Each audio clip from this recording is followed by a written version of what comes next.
So hello everyone, my name is Shaurya, your science tutor. और आज के इस वीडियो में हम समझने वाले हैं सेल और उसकी ऑर्गेनेलीज। तो सेल वो सबसे छोटी माइक्रोस्कोपिक यूनिट्स होती है जो जिससे हम ह्यूमन बीइंग्स और लिविंग थिंग्स बनी होती है। एटम से सिर्फ नॉन लिविंग थिंग्स बनी होती है। तो सबसे पहले हम देख लेते हैं जो सेल होते हैं वो 3 पार्ट्स और 8 ऑर्गेनेलीज से बने होते हैं। तो सबसे पहले हम उन 3 पार्ट्स को समझ लेते हैं। पहला पार्ट प्लाज्मा मेम्ब्रेन, ये सबसे आउटर कवरिंग होती है एक सेल की। ये एंट्री और एग्जिट करती है जिससे ऑस्मोसिस और डिफ्यूजन प्रोसेसेस हो जाते हैं। उसके बाद हम इसके डायग्राम को समझते हैं। डायग्राम में हमें प्रोटीन्स मिल जाएंगे और फॉस्फेट हेड और हाइड्रोकार्बन चेन। जो फॉस्फेट हेड होते हैं वो हाइड्रोफिलिक होते हैं जिसके कारण इसके अंदर से वाटर या फिर मॉलिक्यूल्स ट्रैवल कर सकते हैं। और जो ये हाइड्रोकार्बन चेन होती है ये हाइड्रोफोबिक होती है जो कि वाटर को कंट्रोल नहीं कर सकती। तो ये इस प्रोसेस से जो वाटर या मॉलिक्यूल्स होते हैं वो अंदर की तरफ जाते हैं और सीधा अंदर काम करने लग जाते हैं, वो बीच में नहीं फंसते हैं। चलो अब हम दूसरे पार्ट पे चलते हैं, which is nucleus. A nucleus it is a large centrally located spherical cellular component. ये बहुत large centrally located spherical cellular component है जिसके अंदर 4 पार्ट्स होते हैं। Nucleolus, nucleoplasm, nuclear pore, chromatin और न्यूक्लियर एनवेलप। ये इसको साइटोप्लाज्म से अलग करता है। न्यूक्लियोलस प्रोटीन्स और आरएनए मॉलिक्यूल्स में रिच होता है जिसकी वजह से राइबोसोम फॉर्मेशन होती है। क्रोमैटिन डीएनए और हिस्टोन्स में रिच होता है, थ्रेड लाइक स्ट्रक्चर है और डीएनए इंफॉर्मेशन को स्टोर करता है फंक्शनिंग के लिए। इसमें अगर आप इतना लिख दोगे तो आपके फुल मार्क्स गारंटी है। आप इसका स्क्रीनशॉट ले सकते हैं। फिर हम नेक्स्ट टॉपिक पे बढ़ेंगे। So, moving on to our third part, which comprises the cell, which is the cytoplasm. So, cytoplasm is the part of the cell which occurs between the plasma membrane and nuclear envelope. Nuclear envelope वो envelope होता है जो nucleus को cover करता है जिससे वो cytoplasm में कांटेक्ट में ना आए। तो इसके अंदर एक लिक्विड होता है, सॉल्युबल पार्ट जो इसका होता है उसको हम कहते हैं साइटोसोल। ये वाइटल केमिकल्स जैसे अमाइनो एसिड्स, ग्लूकोज, विटामिन और आयंस इन सबको कवर करता है जो कि सेल की फंक्शनिंग में बहुत काम आते हैं। उसके बाद हम सेल ऑर्गेनेल्स पे बढ़ते हैं।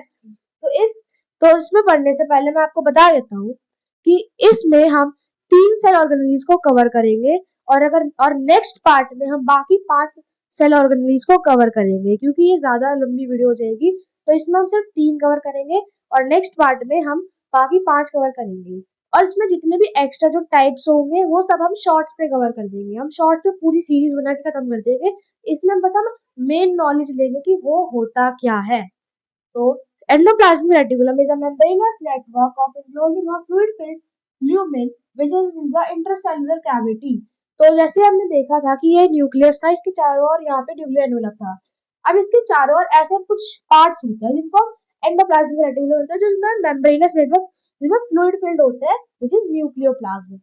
तो इसमें अगर आप देखो तो इसमें कुछ होते हैं जो कनेक्टेड होते हैं, जिसमें थोड़े थोड़े राइबोसोम्स भी होते हैं। ये होते हैं रफ और जो इससे अलग होते हैं उनको कहते हैं स्मूथ।